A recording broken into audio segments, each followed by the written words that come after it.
Viscosity.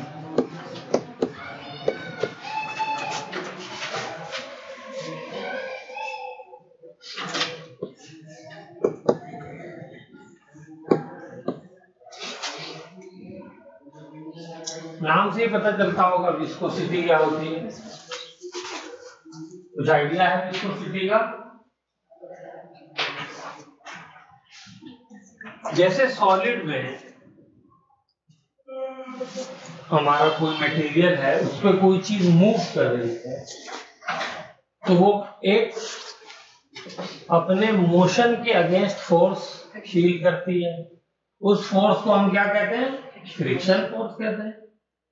कोई भी चीज है, आप उसको मूव कराना चाहिए सरफेस पे, तो क्या होगा? वो फ्रिक्शन फोर्स लगेगा। ऐसे ही जब कोई चीज लिक्विड में चलना चाहती है, कोई चीज लिक्विड में चलना चाहती है, तो वो भी एक अपोजिंग फोर्स महसूस करती है। ठीक है? और वो जो अपोजिंग फोर्स होता है वो कहलाता है विस्कोसिटी। ठीक है? और विस्कस फोर्स, तो इसी बात को डेफिनेशन में लिखिए। It is just like friction force for fluids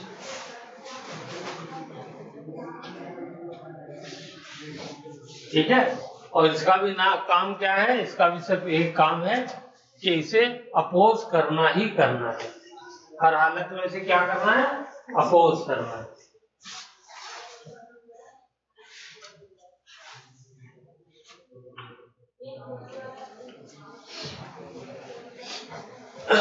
चले आगे। एक फॉर्मूला आपने ये देखा है, पढ़ा है, जल्दी से कौन बताएगा मुझे?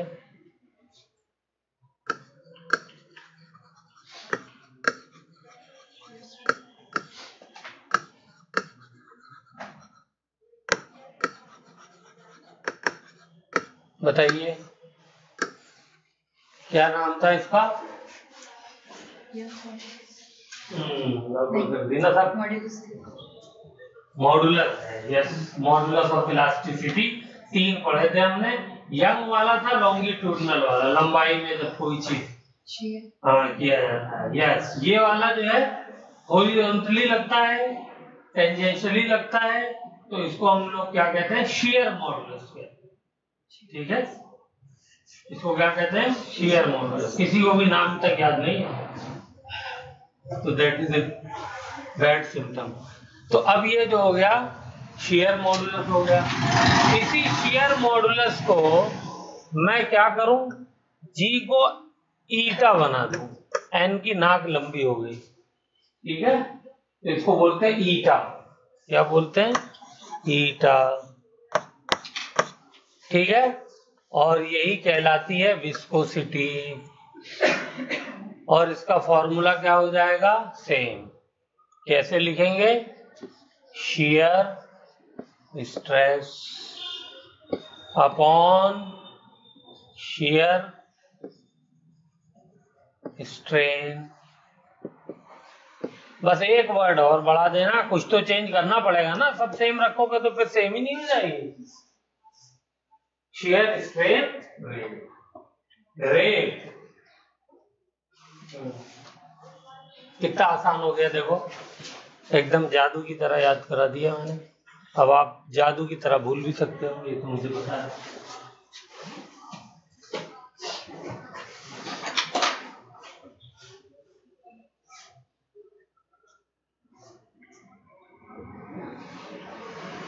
ठीक है?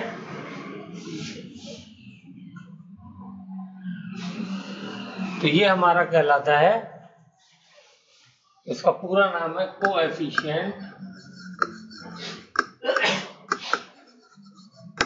ऑफ विस्कोसिटी, ईटा। ठीक है? अब जरा इसका फॉर्मूला बना के बताओ। ये तो मैंने लैंग्वेज में लिख दिया है, फॉर्मूला बनाओ जल्दी से, सब मालूम है आप लोगों को।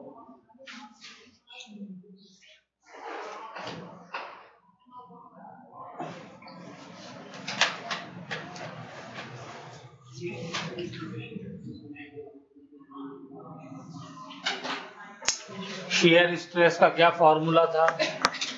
F अपॉन A, यही था। Horizontal force, tangential force divided by area, जिस एरिया पे लग रहा था। और शियर स्ट्रेन का क्या फॉर्मूला था? शियर स्ट्रेन का फॉर्मूला,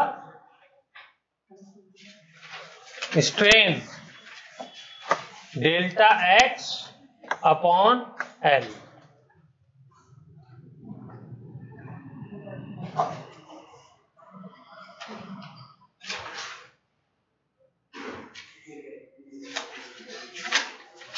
ठीक है, जब हमने हॉरिजॉन्टल फोर्स लगाया था टेंजेंशियल, कैसे लगाते हैं हॉरिजॉन्टल फोर्स? हॉरिजॉन्टली लगाते हैं सर।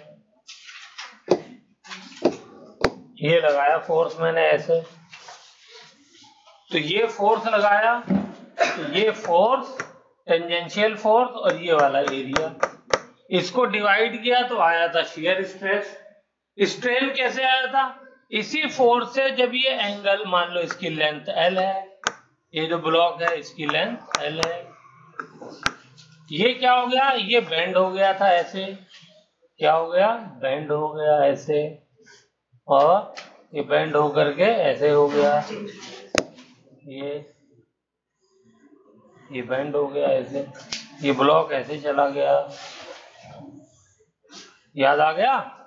तो ये वाली जो लेंथ थी डेल्टा एक्स, जो इसमें चेंज आई, ये डिवाइडेड बाय ये वाली लेंथ, ये क्या कहलाती है? शियर स्ट्रेन कहलाती है। यही थी ना, याद आ गई नहीं? ये जो हम ब्लॉक में हमने ओरिजिनल टेंजेंशियल फोर्स लगाया तो ये बेंड हुआ, तो ये जो ओरिजिनल पोजीशन से जो चेंज आया इसमें डेल्टा एक्स, ये डिवाइडेड बाय इसकी लेंथ, ये क्या थी? Shear strain. लेकिन मुझे तो रेट चाहिए, तो रेट के लिए क्या करना पड़ता है? टाइम से डिवाइड करना पड़ता है, तो डिवाइडेड बाय टाइम कर दें। ठीक है, तो फॉर्मूला बताइए क्या बना सकता हूं मैं? देखिए, इसका फॉर्मूला बन जाएगा, F ऊपर चला गया, ये L को मैं ऊपर ले जाता हूं, कैपिटल L कर देता हूं। ठीक, डिनोमिनेटर में है, डिनोमिनेटर के डिनोमिनेटर में तो ऊपर चला जाएगा, और A जो है नीचे है तो ये नीचे आ जाएगा। Delta x by delta T, delta T, इसको मैं खास तौर से नीचे रखना चाह रहा हूँ। क्यों रखना चाह रहा हूँ वो देखिए, तो मेरा जो ईटा है that will be coefficient of viscosity, force into length divided by area into velocity. क्योंकि लिक्विड है और वो फ्लो कर रहा है, वो मूव कर रहा है, तभी तो लगेगी विस्कोसिटी, विस्कस फोर्स। जब वो मूव करेगा, वरना खड़ा है तो थोड़ी लगेगा विस्कस फोर्स, रेस्ट पे थोड़ी लगता है फ्रिक्शन। रेस्ट पे लगता है क्या? क्यों जी? रेस्ट पे लगता है फ्रिक्शन भाई? जब भी मोशन होता है तब लगता है अपोज करने के लिए, या मोशन होने की कोशिश हो रही होती है तब लगता है। ठीक है,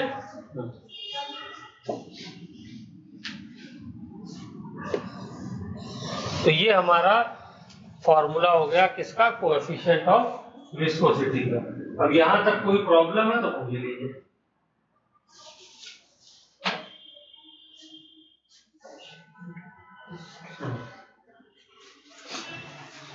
अब देखिए, ये सब चीजें, फोर्स क्या है, लेंथ क्या है, एरिया क्या है, वेलोसिटी क्या है, इसको अप्लाई करना सीखते हैं क्वेश्चन के जरिए।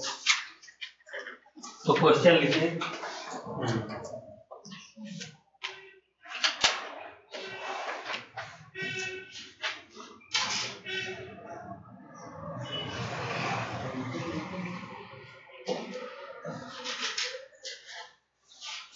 अच्छा, पहले तो इसकी मुझे वो बताइए, यूनिट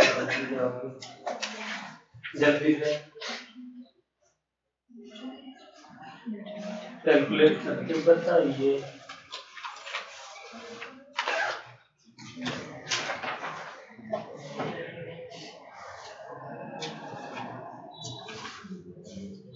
जल्दी से आओ इंतजाम, आगे बैठ जाओ ना, यहाँ है तो चलो जी बैठो।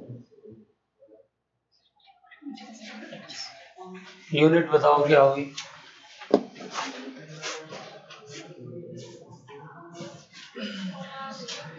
मुझे तो साफ साफ दिख रहा है कि ये इसकी यूनिट थी, क्या थी, पास्कल थी। इसकी यूनिट क्या थी, शेयर स्ट्रेन की, कुछ नहीं थी, 0 थी, कोई यूनिट नहीं, क्योंकि लेंथ अपॉन लेंथ था तो कोई यूनिट नहीं। डिवाइडेड बाय टाइम और बच गया, तो डिवाइडेड बाय टाइम करेंगे तो ये टाइम ऊपर चला जाएगा और बन जाएगा सेकेंड। तो इसकी यूनिट क्या हो जाएगी, यूनिट हो जाएगी पास्कल सेकेंड। बोलो सिंपल है, हैं?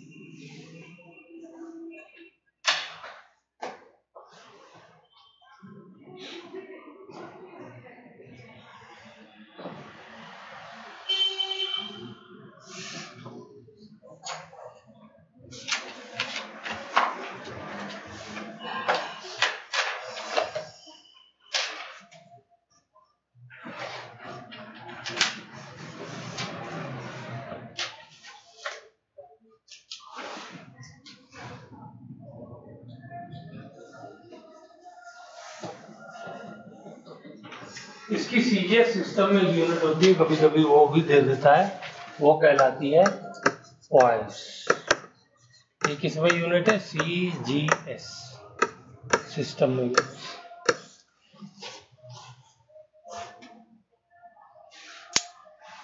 और 1 pascal second is equal to 10 poised.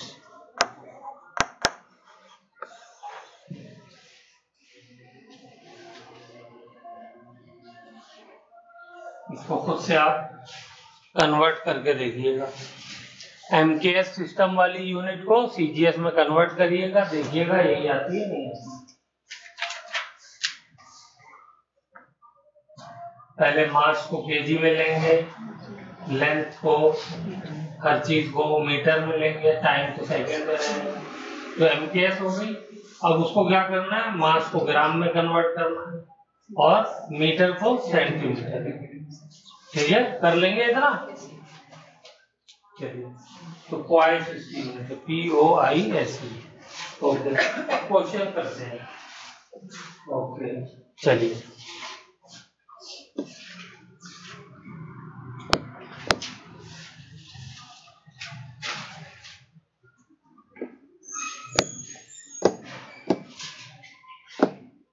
मान लीजिए ये मेरी टेबल है,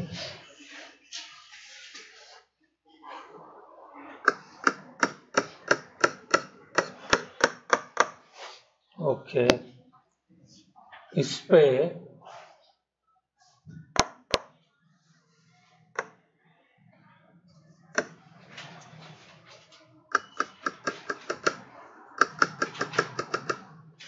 इसी तरीके से लिक्विड एक लेयर मैंने रखी हुई है। ओके, यहां मैंने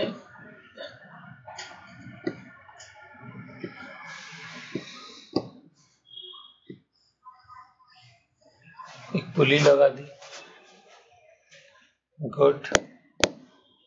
उसके बाद क्या किया मैंने,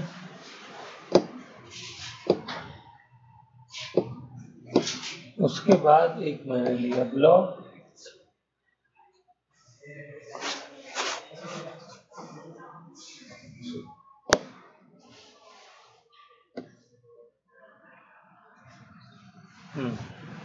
इसकी सब साइड है, ये क्यूब है, cube of side A is equal to 2 metre. अब इसको क्या किया मैंने,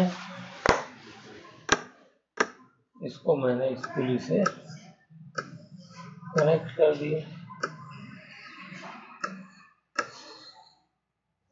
और यहाँ पे एक दूसरा मास लटका दिया। ठीक है, अब इसमें कुछ वैल्यूज हैं वो लिख लेते हैं। मास है 10 kg का, ये 10 kg का मास है।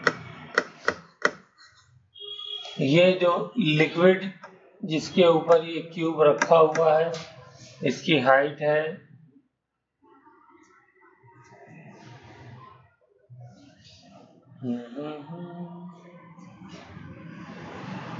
5 सेंटीमीटर। ठीक है, ये हमारा हो गया ए, यानी साइड 2 मीटर, इतना ही डाटा है। यस, दैट्स है। अच्छा नहीं, एक और चाहिए। इसका कोएफिशिएंट ऑफ विस्कोसिटी है 10⁻³ पास्कल सेकेंड। चलिए, तो अब हमसे ये पूछा गया है कि जब ये मास हम रिलीज करेंगे, छोड़ेंगे, तो ये हमारा जो ब्लॉक है ये कितनी वेलोसिटी से आगे जाएगा। ये आगे जाएगा, ये नीचे जाएगा, जो चाहे समझ लीजिए, क्योंकि रस्सी से बंधे हुए हैं तो दोनों की वेलोसिटी तो सेम ही रहेगी। करिए,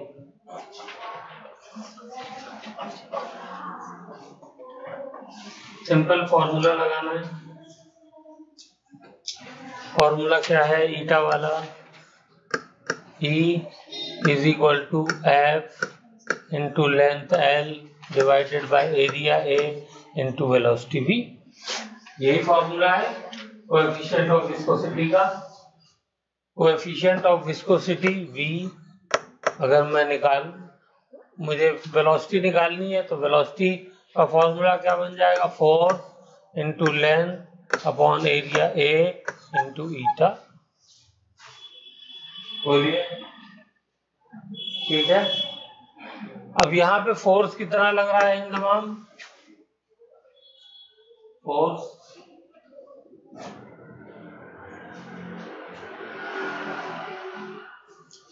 एक ही फोर्स तो लग रहा है नीचे की तरफ, mg, और ये कितना है? 10 इंटू 10 100 न्यूटन।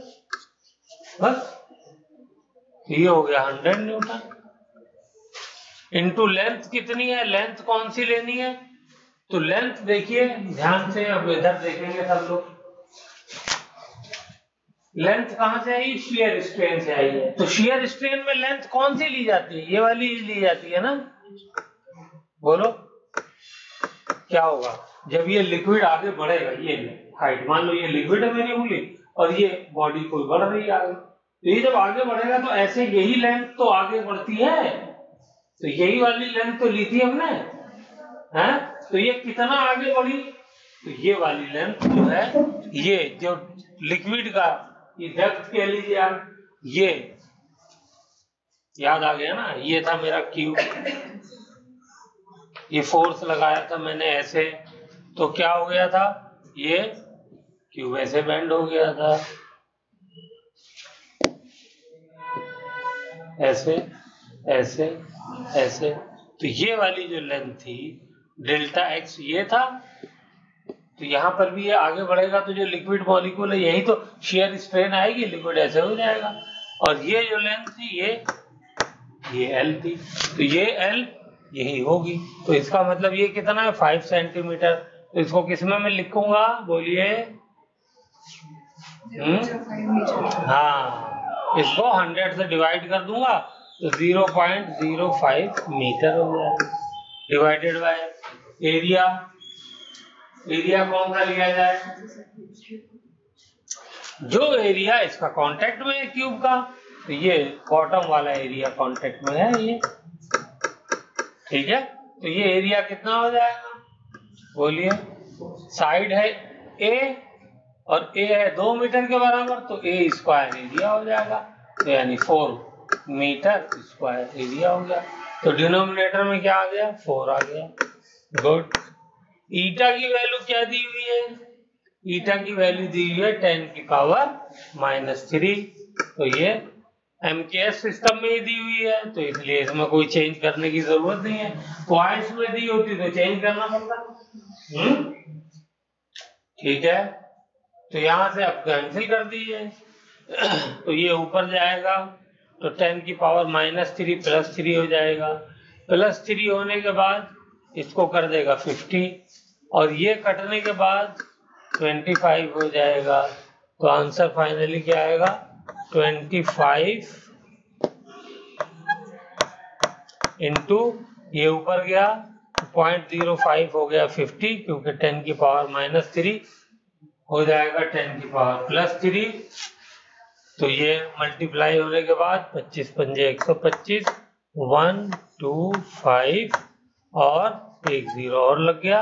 ये हो जाएगी मीटर पर सेकंड, इतनी वेलोसिटी हो जाएगी। ठीक है,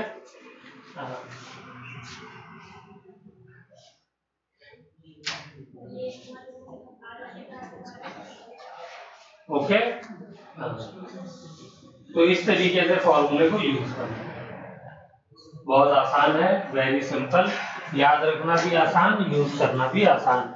बस इसमें कौन सी चीज क्या है यही ध्यान रखनी है। फिर से बता रहा हूँ, एल की जगह क्या लेंगे, लिक्विड की हाइट जिसके ऊपर ऑब्जेक्ट रखा होगा। एरिया कौन सा लेंगे, वो ऑब्जेक्ट कितना उसका सरफेस एरिया कांटेक्ट में है लिक्विड के साथ, वो वाला एरिया लेंगे।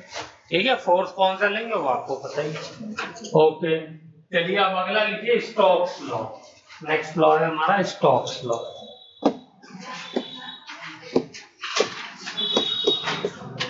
स्टोक्स लॉ लिखिए, स्टोक्स लॉ क्या कहता है।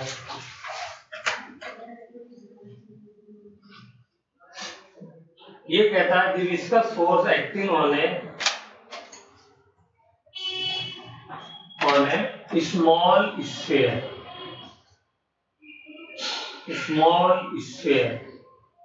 falling through a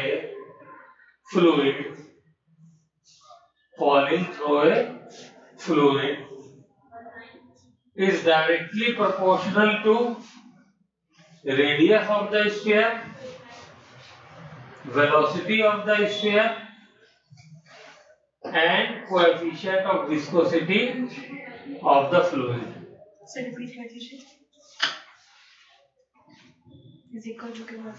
viscous force जो है, मान लीजिए एक मैंने स्फीयर लिया, कितना सा लेना है, स्मॉल नन्ना सा स्फीयर लेना है।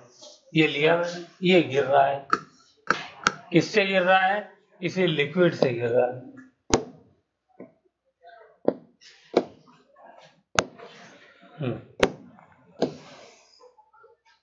मान लीजिए इसमें लिक्विड भरा हुआ है मेरा, ये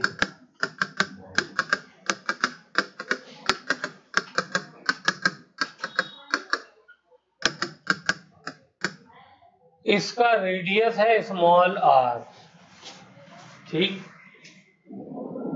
इस लिक्विड का कोएफिशिएंट ऑफ विस्कोसिटी है ईटा। ठीक, इस लिक्विड की वेलोसिटी है v। ठीक, हाँ, तो मैंने क्या लिखवाया कि viscous force acting on A small sphere falling through a medium या fluid is directly proportional to radius of the sphere, velocity of the sphere and coefficient of viscosity। तो विस्कस फोर्स बराबर हो गया,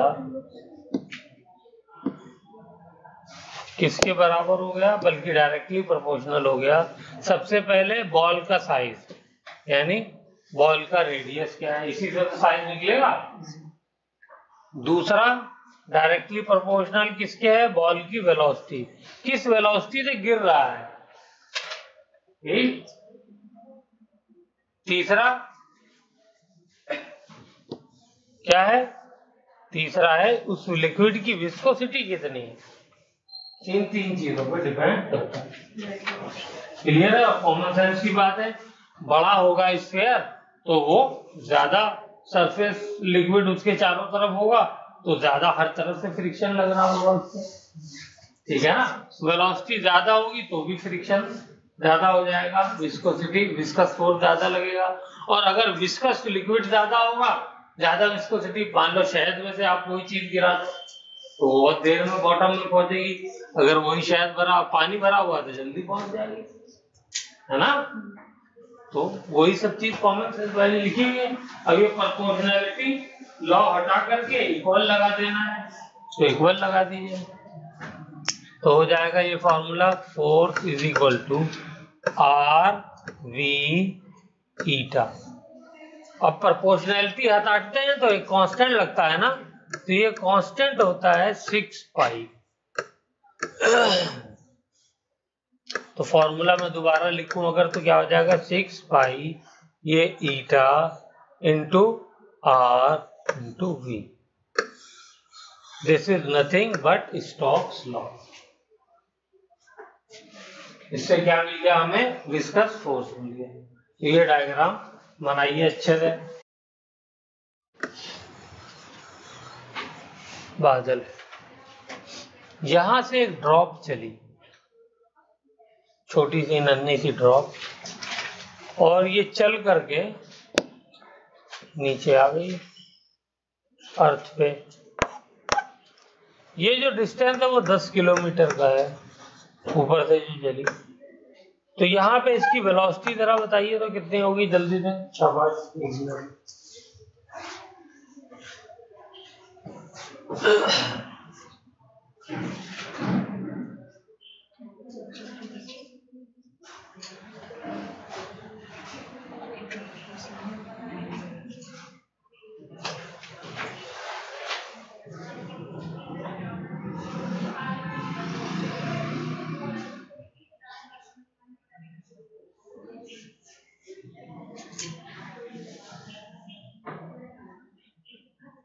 हाँ जी, आया किसी का? कौन सा फॉर्मूला लगाया?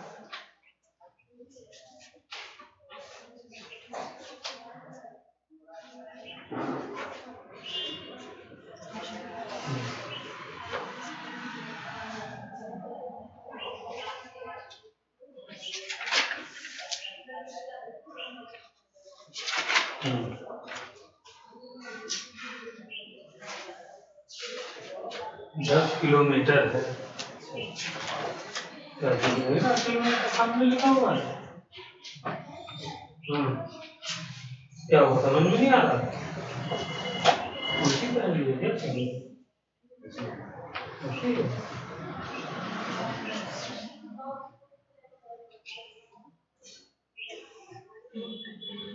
अरे यार तुम पता नहीं कौन कौन सा फार्मूला लगा रहे हो। √2GH, यही तो फार्मूला होता है जब कोई चीज ऊपर हाइट से फॉल करती है तो कितना आएगा? 2 × 10 × हाइट कितनी है 10, तो इसको मीटर में बदल दो तो 100 से मल्टीप्लाई करो, 1000 से, सॉरी किलोमीटर है ना, 1000 से मल्टीप्लाई करो, तो क्या आंसर आया फैज बोलो? √100√2। हाँ, ये हो जाएगा 10⁴ नहीं भाई 100√2,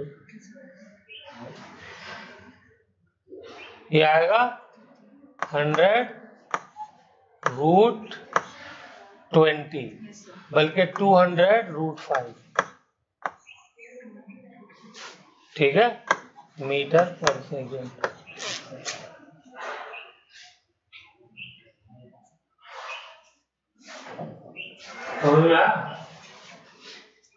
तो बादल 10 किलोमीटर के अप्रोक्सीमेटली होते हैं हमारे ऊपर। अगर इतनी तेज वेलोसिटी से उसकी बूंदें आ रही हैं तो हम लोग बचेंगे जमीन पे? है?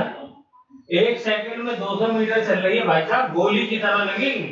बंदूक से जो गोली निकलती है ना उसकी भी स्पीड 100-150 होती है, मास भी तकरीबन इतना ही होता है। तो ऊपर से क्या हो रही है? फायरिंग। ना तो कोई जानवर बचेगा, ना कोई इंसान, ना कोई पेड़, ना पौधा।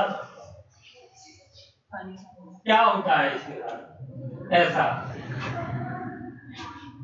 तो अब इसके ऊपर एक विस्कस फोर्स लगता है। क्या लगता है? विस्कस फोर्स लगता है। विस्कस फोर्स तो ऊपर की तरफ लगेगा ना, अपोज करने के लिए, समझ गया? हाँ ड्रॉप तो हवा में है। हाँ, तो हवा ही विस्कस फोर्स लगाती है।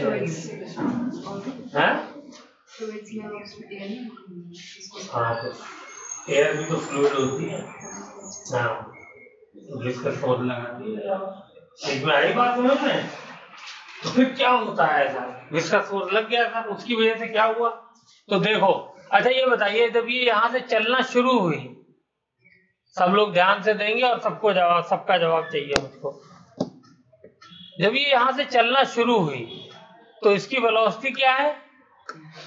0। यहाँ तक किसी को डाउट नहीं है? Very good, velocity 0। जब यहाँ से चलना शुरू हुई, बादल से छूटी, ड्रॉप हुई, तो यहाँ पे विस्कस फोर्स कितना होगा? 0, क्योंकि वेलोसिटी के डायरेक्टली प्रोपोर्शनल है, फॉर्मूले में आता है, तो 0 हो जाएगा। लेकिन ये 0 हमेशा थोड़ी रहेगा। जैसे ही थोड़ा एक्सेलरेशन ड्यू टू ग्रेविटी तो इस पे लग रहा है ना, फौरन क्या हो जाएगी? हाँ, इसकी वेलोसिटी इंक्रीज करना शुरू हो जाएगी। क्या हुआ भाई? वेलोसिटी इंक्रीज करेगी तो फिर विस्कस फोर्स भी इंक्रीज करेगा। कराइए इंक्रीज। कैसे इंक्रीज करेगा विस्कस फोर्स? तो इंक्रीज करेगा ईटा इंटू आर, जो नन्ही सी इसकी रेडियस है, इंटू वी, वेलोसिटी वी, और हाँ, और इसका कांस्टेंट 6π। ठीक है, ऐसे इंक्रीज करेगा। तो यहाँ पे देखो ना, तो ईटा क्या है? ईटा एयर का है यहाँ पे, ये थ्रो आउट कांस्टेंट रहेगा। ठीक है, आर वही ड्रॉपलेट है, उसका भी थ्रो आउट हम कांस्टेंट मानेंगे। वेलोसिटी चेंज हो रही है। ठीक है, वेलोसिटी एक्सेलरेशन कितना है? 10 मीटर पर सेकेंड। तो हर 1 सेकेंड में यहाँ पे 0 थी, तो आफ्टर 1 सेकेंड इसकी कितनी वेलोसिटी हो जाएगी? 10 मीटर पर सेकेंड। 2 सेकेंड के बाद कितनी हो जाएगी? 20 मीटर पर सेकेंड। चेक कर लेना। 3 सेकेंड के बाद 30 मीटर पर सेकेंड, 4 के बाद 40 मीटर, 5 के बाद 50 मीटर। आई बात समझ में? तो 20 सेकंड में नीचे आ चुकी होगी वो। देखो, वेलोसिटी देख करके मैंने बता दिया कितना टाइम लगेगा आपको। हाँ, 20 सेकंड में 10 किलोमीटर का सफर तय। आई बात समझ में? चलिए, तो अब क्या होगा? जैसे जैसे वेलोसिटी बढ़ रही है वैसे वैसे ये फोर्स बढ़ रहा है। अच्छा, इसमें एक फोर्स कौन सा लग रहा है? और mg, वो तो हर वक्त लग रहा है mg। उसका तो काम है, कुछ भी हो, दिन हो रात हो, 24 आवर मजदूरी करता है। ये mg लग रहा है। यहाँ पर भी क्या लग रहा है? mg लग रहा है। ठीक है, लेकिन अब विस्कस फोर्स भी लग रहा है। जैसे ही वेलोसिटी आई इसके अंदर, विस्कस फोर्स भी लग रहा है।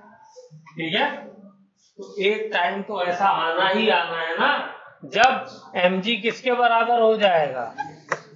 विस्कस फोर्स के बराबर हो जाएगा। क्या कभी ऐसा हो सकता है कि विस्कस फोर्स mg से बड़ा हो जाए? कोई ऐसी कंडीशन आपको समझ में आती है? बोलिए, सोचिए, क्या ऐसी कोई कंडीशन है, संभावना है कि विस्कस फोर्स बड़ा हो जाए mg से? क्यों जी? बोलो शुभी, मुस्कान। अरे भाई, विस्कस फोर्स डिपेंड करता है वेलोसिटी पे। वेलोसिटी बढ़ रही है mg की वजह से। जब mg कांस्टेंट है तो वेलोसिटी को जितना वो क्या करेगा? बढ़ाएगा। एक टाइम आएगा कि विस्कस फोर्स mg के बराबर हो गया। क्या हो गया? विस्कस फोर्स mg के बराबर हो गया। तो mg जो है ये तो बढ़ नहीं रहा है, इंक्रीज नहीं कर रहा है, ना डिक्रीज कर रहा है, ये तो सेम रहेगा। तो विस्कस फोर्स क्या हो जाएगा, वो भी तो कांस्टेंट हो जाएगा, क्योंकि फोर्स लगना ही बंद हो गया उसका नीचे की तरफ, ठीक है ना, वरना तो फिर हवा में ऊपर उड़ने लग जाएगी ना चीज खुद ब खुद। आई बात समझ में? तो इसलिए ये कभी भी पॉसिबल नहीं। एक टाइम आया कहां पर, यहां पर मान लेते हैं आ गया, जब क्या हो गया, mg विस्कस फोर्स के बराबर हो गया। अब यहां पे जो भी वेलोसिटी होगी, अब ये इसकी फाइनल वेलोसिटी होगी और इसके बाद वेलोसिटी इंक्रीज करना बंद हो जाएगी। उसी वेलोसिटी से क्या होता है, ड्रॉप हमारे ऊपर आकर के गिरती है तो हम बर्दाश्त कर लेते हैं, ठीक है, तब भी कभी कभी चोट लगती है, ठीक है। हाँ, इसको लिखने की कुछ जरूरत है, आगे चलो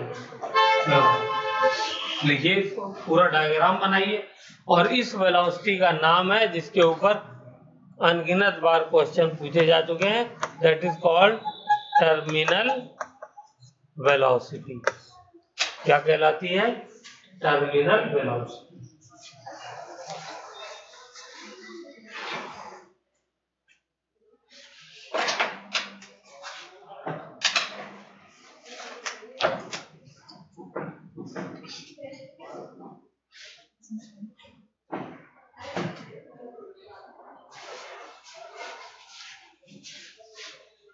जब विस्कस फोर्स mg के बराबर हो जाता है तो जो भी वेलोसिटी होती है स्मॉल पार्टिकल की या स्मॉल बॉडी की, स्फेरिकल भी हो और स्मॉल भी हो, तो उस वक्त वेलोसिटी क्या हो जाएगी, कांस्टेंट हो जाएगी। क्यों हो जाएगी, इसलिए कि नेट फोर्स जीरो हो गया।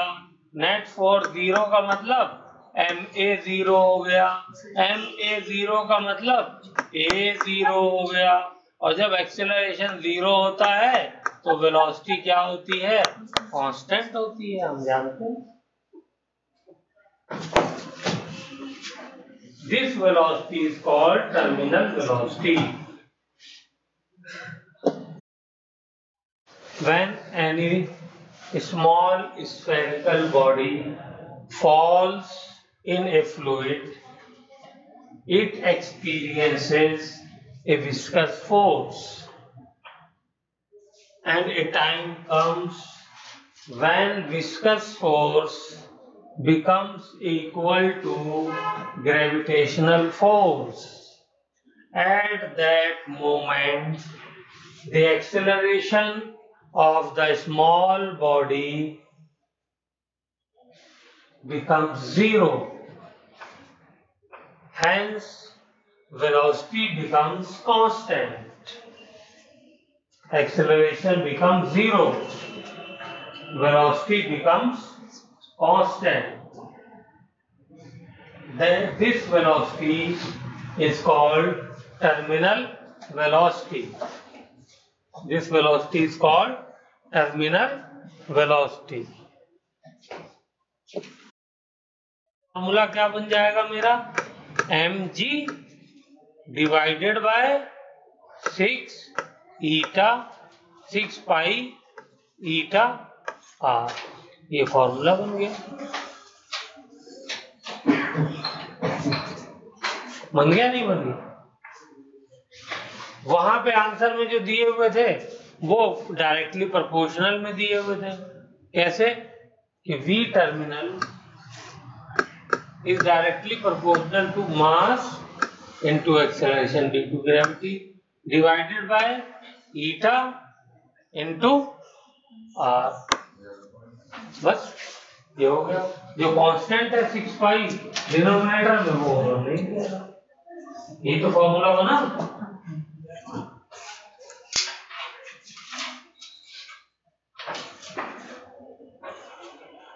सिंपल। तो टर्मिनल वेलोसिटी भी खत्म हो गई हमारी, विस्कोसिटी भी खत्म हो गई। अब देखिए ये हो गया। इस केस में और जनरल केस में एक फर्क है।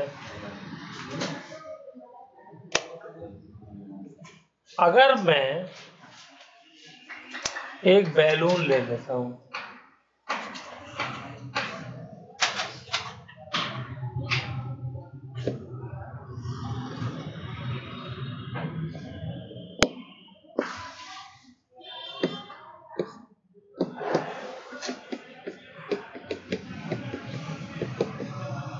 बैलून, हॉट एयर बैलून होता है जिसमें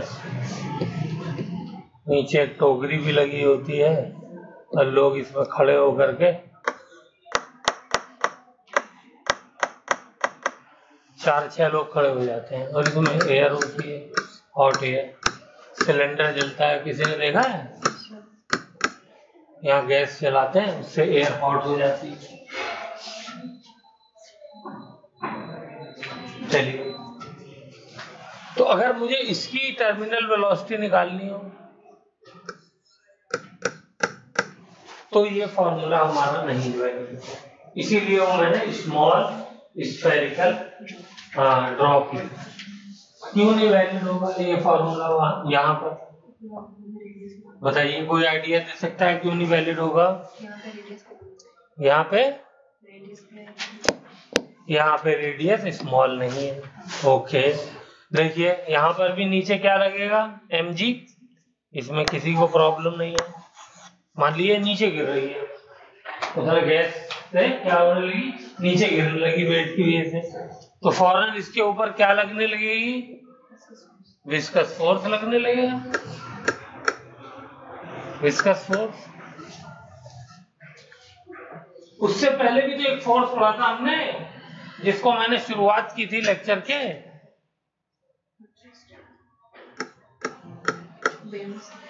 बायोएंसी फोर्स। समझ में आया?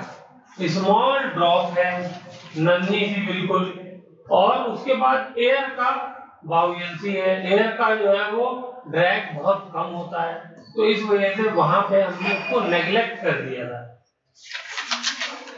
बायोएंसी फोर्स हमने वहां पे नेग्लेक्ट कर दिया था। बायोएंसी फोर्स का फॉर्मूला क्या था? फिर से रो जी एच,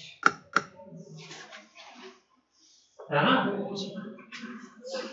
तो रो का फॉर्मूला क्या? मास, ये आएगा मिलीग्राम में 0.001 मान लीजिए, और केजी में लेंगे तो मिलीग्राम का मतलब हो जाएगा 10⁻⁻⁴ kg। इतनी वैल्यू तो यही छोटी हो गई, ठीक है। और G10 हो गया। अच्छा, ये जो रो लेंगे हम, देखिए ये जो वॉल्यूम डिस्प्लेस करेगा,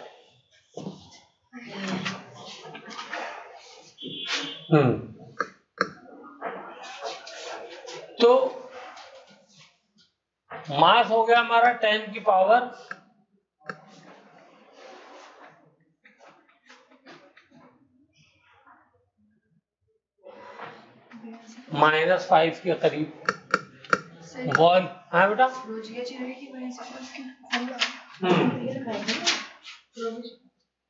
सॉरी, रो वी जी, हाँ रो जी एच कहाँ से दिमाग में आ गया? देखो, वही तो मेरे भी कंफ्यूजन हो रहा था कि वॉल्यूम कहाँ चला गया। तो डेंसिटी जो है, ये वॉल्यूम इतना छोटा हो जाएगा, इसका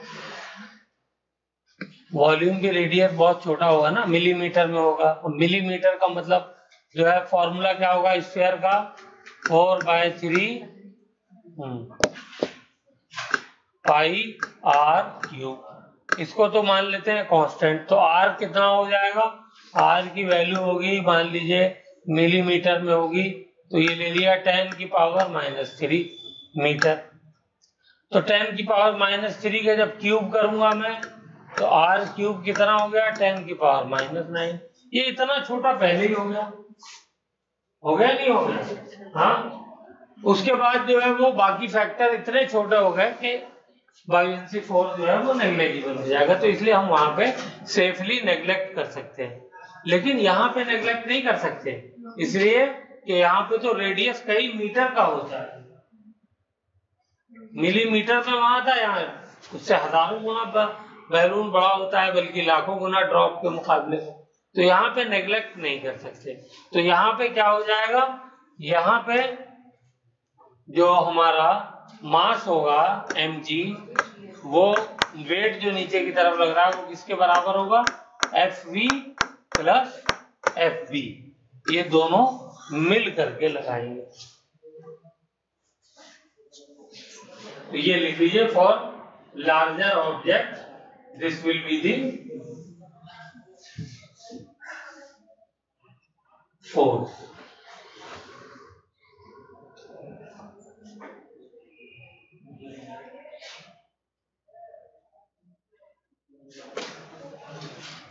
तो इसकी टर्मिनल वेलोसिटी निकाली जाए।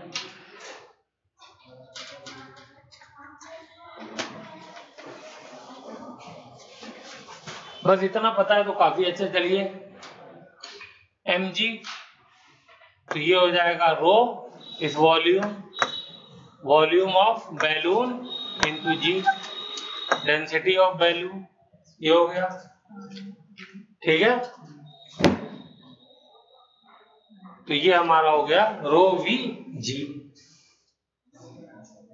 ठीक है, चलिए इधर आपके स्टॉक फोर्स क्या हो जाएगा, 6 पाई ईटा और r इंटू वी, जिस वेलोसिटी से गिर रहा है। तो हमें टर्मिनल निकालनी है, तो यहाँ पे t लगा देते हैं। ठीक है, चलिए ये दोनों फोर्स बराबर हो जाएंगे, टर्मिनल जब भी तो बनेगी, ऊपर जाने वाला फोर्स और नीचे लगने वाला फोर्स दोनों बराबर होने चाहिए, तभी टर्मिनल वेलोसिटी बनेगी। बायोएंसी फोर्स क्या हो जाएगा, रो वी और जी। हाँ, वहां पे भी ऐसे लिख दिया है, दिमाग कहीं और था। रो वी जी, तो ये रो वी जी हो गया। चलिए अब देखिए, ओके, तो यहां से टर्मिनल वेलोसिटी का फॉर्मूला, इसको इधर लाइए, तो यहां पे लिख देता हूं, जी तो कॉमन आ गया, वॉल्यूम भी कॉमन आ गया। ठीक है भाई, जितना बड़ा बैलून होगा उतनी ही एयर को डिस्प्लेस करेगा। तो ये वॉल्यूम ऑफ बैलून जो है वॉल्यूम ऑफ एयर डिस्प्लेस्ड के बराबर होगा। तो जब मैं इसको इधर लाऊंगा तो ये दोनों चीजें बराबर, ये वाली और ये वाली, तो इसमें से सब्ट्रैक्ट हो जाएगी, माइनस बैलून की डेंसिटी माइनस एयर की डेंसिटी, क्योंकि ये एयर की डेंसिटी है ना। और डिवाइडेड बाय, इसको मैं बाकी सारे नंबर को नीचे ले गया, 6 pi eta r is equal to v terminal. ये फॉर्मूला बन गया फॉर लार्ज ऑब्जेक्ट। मैंने ड्राइव भी करा दिया है, तो बाकी आपको खाली फॉर्मूला याद रहेगा तो भी काम चल जाएगा।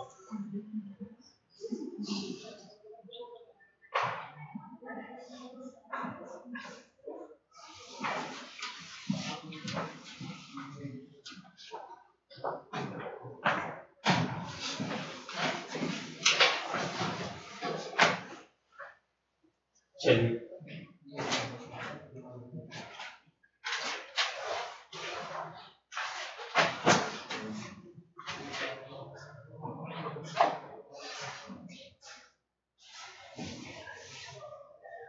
चलिए अब एक क्वेश्चन कर लेते हैं। क्वेश्चन लिखिए,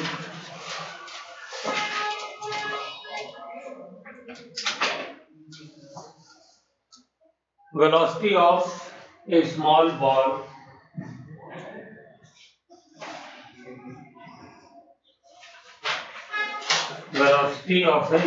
ball of mass m and density g when dropped in a container filled with a glycerine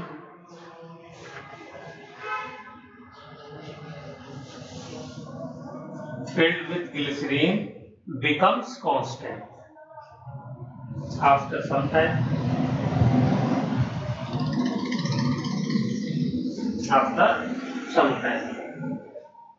If density of glycerine is d by 2, density of glycerine is d by 2, then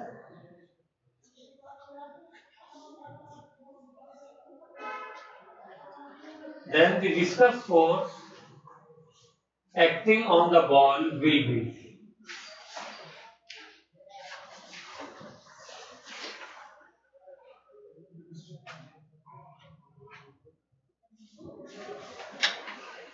viscous force क्या होगा बताना है।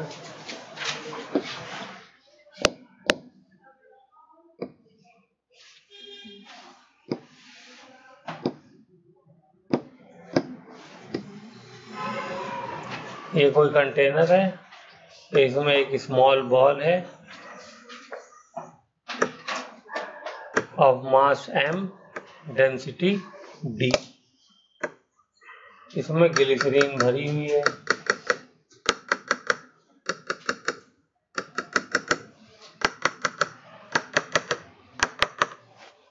इसकी density कितनी है d by 2।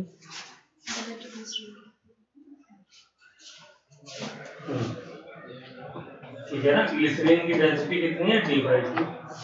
जब मैंने इसको ड्रॉप किया तो क्या हुआ, एक टाइम आया कि वेलोसिटी कितनी हो गई, कांस्टेंट हो गई नीचे गिरने की। उसी वेलोसिटी को हम क्या कहते हैं, टर्मिनल वेलोसिटी कहते हैं। ठीक है, तो अब ये कह रहा है कि विस्कस फोर्स जो बॉल पे लग रहा है इस टाइम पे, जब वेलोसिटी इसकी क्या हो गई, कांस्टेंट हो गई, वो बताइए। तो निकालो विस्कस फोर्स कैसे निकलेगा।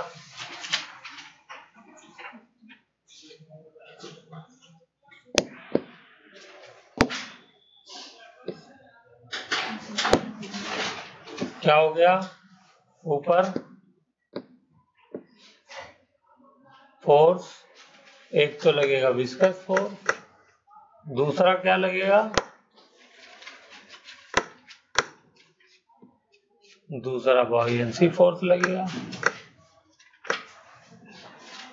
ठीक है, तीसरा नीचे mg लगेगा बस। और टर्मिनल वेलोसिटी कब अचीव होगी, एट vt क्या हो जाएगा, mg will be equal to fv plus fb, दोनों बराबर होने चाहिए तभी टर्मिनल वेलोसिटी हो।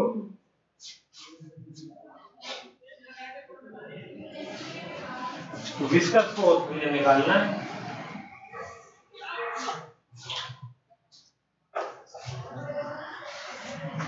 तो क्या करेंगे, Fv is equal to mg minus Fb, mg minus इसका फॉर्मूला क्या होता है, बॉयंसी फोर्स का, रो vg, रो vg, तो mg माइनस रो कितना है, कौन सा वाला रो लेंगे, दो तरीके के यहाँ पे रो है, डेंसिटी दो है, एक d है एक d by 2 है, तो कौन सी वाली लेंगे, ग्लिसरीन की। जो लिक्विड डिस्प्लेस हुआ है उसकी डेंसिटी ली जाती है, डेंसिटी जो है वो बॉल की या मास की नहीं ली जानी है। तो लिक्विड की डेंसिटी कितनी है, d by 2, और वॉल्यूम तो v रहेगा और g रहेगा। तो इस वाले मास को अगर मैं वॉल्यूम में चेंज कर दूं डेंसिटी में, तो ये क्या हो जाएगा, इसका भी वॉल्यूम v है और इसकी डेंसिटी जो मास है, ये वाला मास, इसकी डेंसिटी कितनी है, इसका वॉल्यूम तो v रहेगा ना, क्योंकि उतना ही वॉल्यूम लिक्विड को ये हटाएगा है, वॉल्यूम v रहेगा। यहां पर भी वॉल्यूम v है, यहां पर जो लिक्विड हटा है, ये वाला जो लिक्विड जो हट गया है, उस लिक्विड की डेंसिटी थी d by 2 और यहाँ पे इस मास की डेंसिटी है d, वो लिखा हुआ है। तो इसलिए ये वाला जो मास है जिसके ऊपर ये mg फोर्स लग रहा है, इस मास की वैल्यू लिखने के लिए मुझे v इंटू डी लिखना पड़ेगा, क्योंकि इसी की डेंसिटी लेनी है, ठीक है, इंटू जी हो गया। तो अब ये देखिए सेम हो गया नहीं हो गए दोनों के दोनों, बस फर्क कितना है, यहाँ पे बाय में 2 है, तो आंसर क्या आ जाएगा, ये वाला बड़ा है, दुगना है, ये हाफ है, तो ये हो जाएगा वी डी जी बाय 2, ये विस्कस फोर्स है।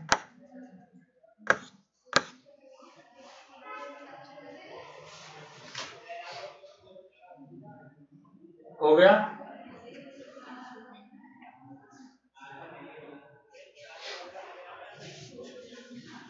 कोई चीज क्लियर समझ में ना आई हो, क्लियर है? ये V D minus D by 2 V G. तो बेटा ये मास क्या होता है, मास होता है वॉल्यूम इंटू डेंसिटी।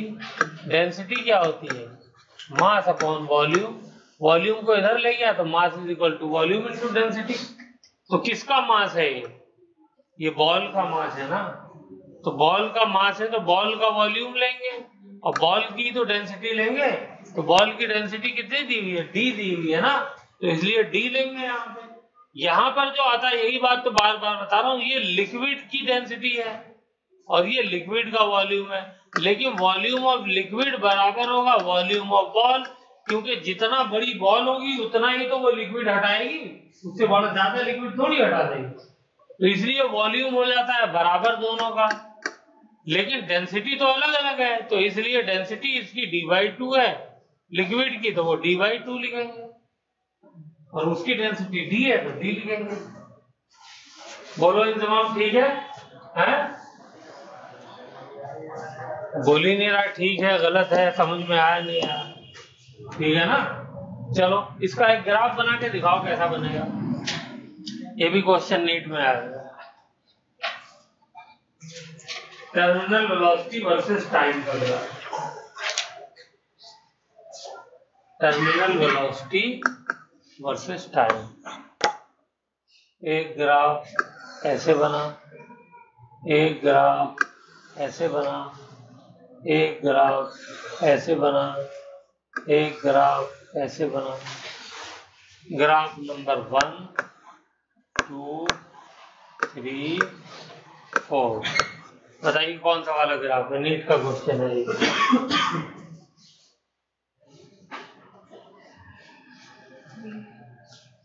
दूसरा कंपोनेंट क्या है, तो टर्मिनल वेलोसिटी का दूसरा टी।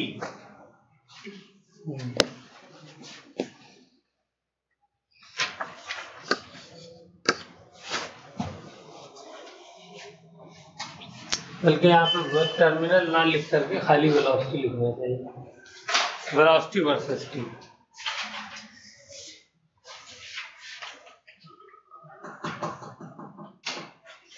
भाई जब बॉल गिराई जाती है या गिरती है फ्लूइड में से, तो बॉल की वेलोसिटी क्या होती है, पहले तो बढ़ती है, हैं? और बढ़ते बढ़ते फिर उसके बाद क्या हो जाती है, कांस्टेंट नहीं हो जाती है, इसी को तो हम टर्मिनल वेलोसिटी कहते हैं। तो देखो इसमें कौन सा ग्राफ पहला शो कर रहा है, पहला वाला शो नहीं कर रहा है, इसमें तो बढ़ती ही जा रही है, कांस्टेंट कम हो रही है। दूसरे वाले में इसमें तो घटती जा रही है, तो ये तो बिल्कुल ही नहीं होगा। तीसरे वाले में भी देखो थोड़ी सी बढ़ी है फिर कम होने, ये भी नहीं होगा, यही वाला बचा। चेक करो, देखो पहले बढ़ रही है बढ़ रही है बढ़ रही है बढ़ रही है बढ़ रही है और उसके बाद यहाँ पे आगे कांस्टेंट हो गई, ठीक है ना। हाँ, तो थर्ड वाला इसका आंसर। चलिए, तो यहाँ पे हम लोगों ने टर्मिनल वेलोसिटी खत्म कर लिया, स्टोक्स लॉ खत्म कर लिया, ठीक है, विस्कोसिटी खत्म कर लिया। अब कल हम बर्नौलीज थ्योरम और इक्वेशन ऑफ कंटिन्यूटी देखेंगे। कल हम पढ़ेंगे कि हवाई जहाज कैसे उड़ता है, ठीक है, उड़ाना है ना हवाई जहाज, तो कल हवाई जहाज कैसे उड़ता है इस बात को पढ़ेंगे। तो आज का लेक्चर यहीं समाप्त।